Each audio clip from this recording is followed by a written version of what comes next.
and welcome to Paranormal Kativity. Last time I showed you guys my cabinet in my cabinet tour, a lot of you requested that I discuss herbs. So that's what I'm going to get into today.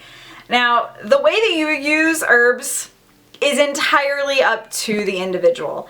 But according to a lot of people and a lot of different belief systems, herbs, stones, different things in nature have more properties than just flavor or scent. So I'm going to go over a few different purposes that some herbs have that my friend had actually written out on the jars that I have on most of them. And that way you guys can kind of know for future reference. How you use them is up to you.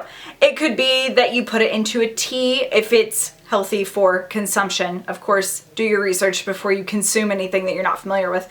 But some people use them in teas or baths. Some people put them into little satchels and carry them around. Some people throw them into bonfires if they're at a bonfire. So it really just depends on what you feel inclined to do.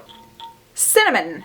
Very popular this time of year, of course, because it's about the holiday season. Can connect you with spirituality, success, healing, power, psychic powers, lust, protection, love, consecration, and purification. Salt, one of the big ones, mostly used for cleansing and purification. That's why, like, in Hocus Pocus, they do a circle of salt around them to keep them away from the evil ones.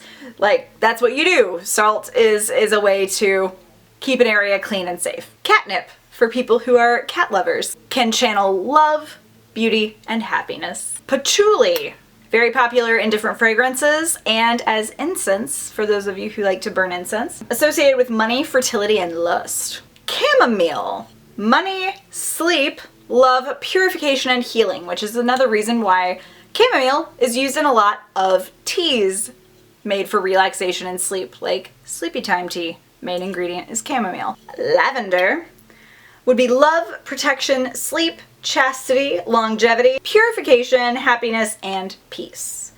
And with lavender, that's also used in a lot of like aromatherapy, lotions, and bed sprays to help you relax before you go to bed. Eucalyptus, associated with healing and protection.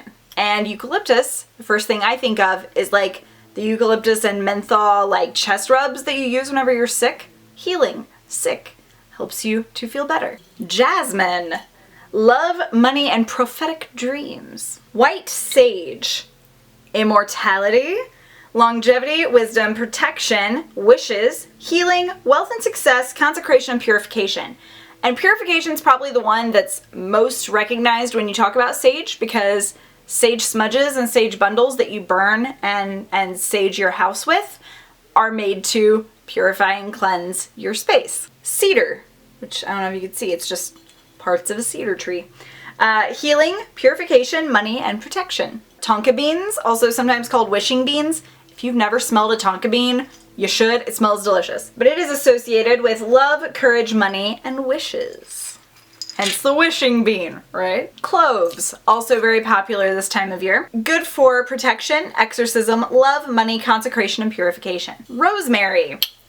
Protection, love, mental powers, exorcism, consecration, and purification, healing, sleep, youth, house blessings, hand fasting, and funeral.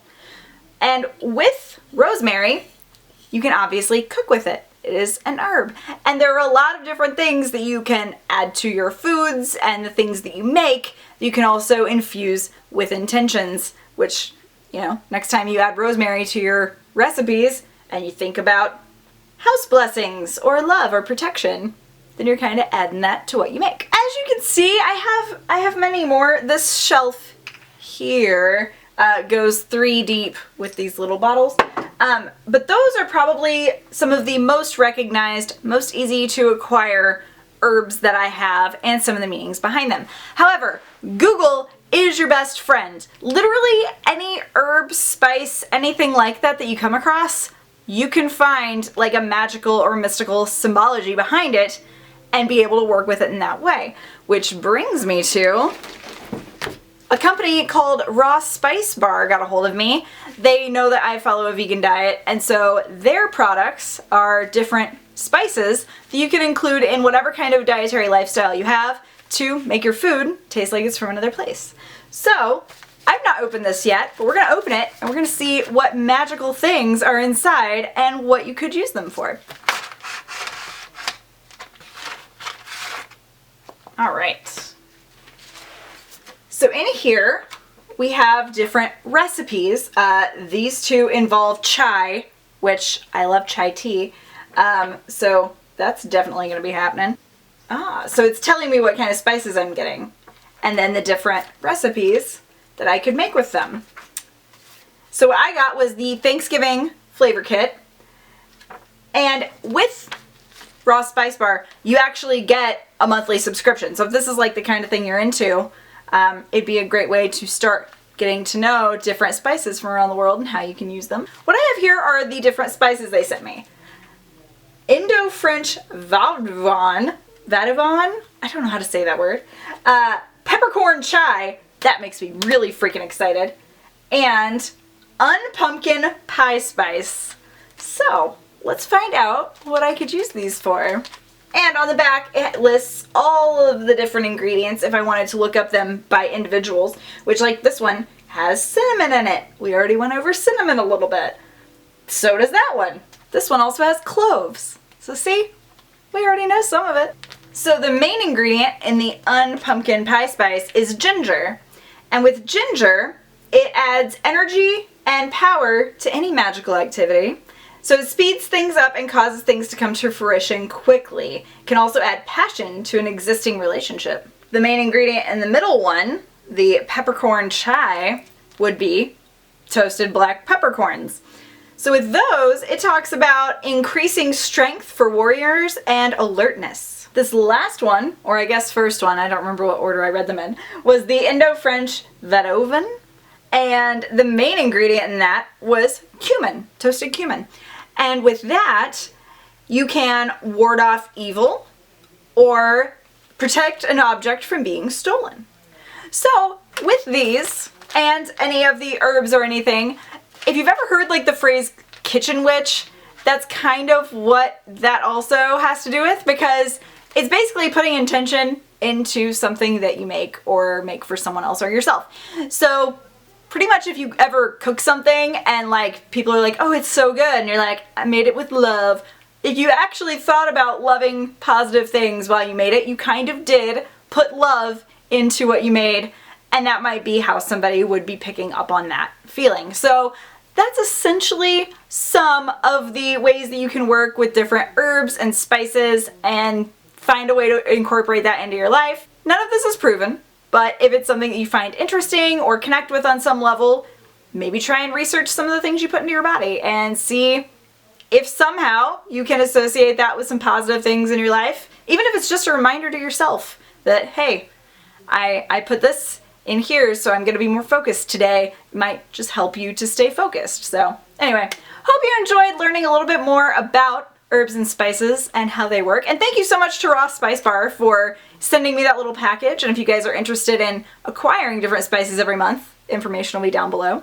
So if you did enjoy hearing about these, please give this video a thumbs up and be sure to subscribe if you haven't already and leave your comments. Let me know what you thought, or if there are any very common things that you know of that you use in a different way that you want to share with other people.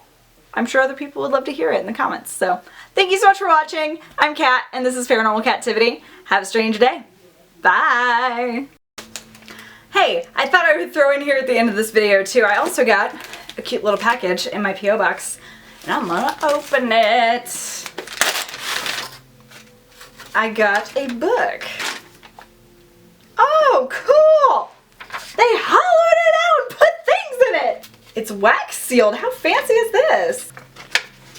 Oh my god, this is so cute. You've been identified by the World Fairy Society as having made potential contact with fairies. The evidence hidden within this book suggests that this may have been as recent as September 2016. As a potential fairy contact, I believe you may hold information that relates to a recent fairy sighting by teenagers in Westbury, Tasmania. We need your help. It is critical that we find out who she is and how she came into Tasmania before it's too late. If you or anyone in your community knows something and can piece together the evidence my granddaughter Willow has uploaded to the internet, you must tell us. Please help us unravel the mystery of the Westbury Fairy unfolding now at worldfairysociety.org. Don't forget to identify yourself to other PFCs using the hashtag Westbury Fairy. Kindest regards, Arthur Beck, founder of the World Fairy Society. Look how legit this is! What is happening? This says, watch me. And there's a picture of me in here. What? Oh my god, this is so creepy and cool and amazing. And I have a flash drive. Well, thank you so much, World Fairy Society. I am very intrigued, and I'm certainly going to be researching this some more. So thank you.